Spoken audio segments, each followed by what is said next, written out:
The New York State Assembly is continuing its work to pass its final budget bills. The state Senate already wrapped up early this morning.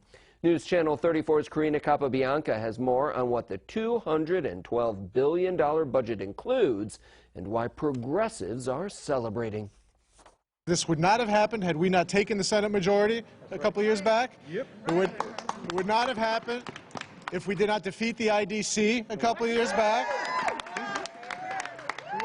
It would not have happened if we didn't get the supermajority in this last election. Progressive advocates and lawmakers are touting their wins in the state budget this year that include $2.4 billion in rent relief, more than $29 billion in school aid, as well as personal income tax increases on millionaires and increases to the corporate franchise tax rates that are expected to total more than $4 billion. The governor had expressed hesitancy to increasing taxes on the wealthy. There will be no capital gains tax. There will be no estate tax.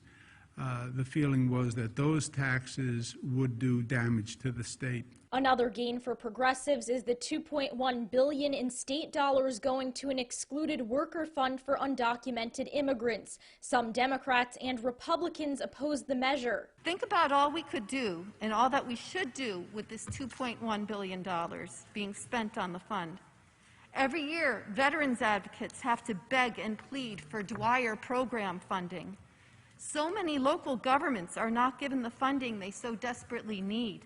Despite the measures progressives did secure, they say their work continues. This is just the beginning. We will continue to fight. We will continue to fight this session, and we'll continue to build a movement that's going to get us to where we need to be next year. Progressives say they will continue to push for antitrust legislation and more funding to fight homelessness. In Albany, Karina Capabianca.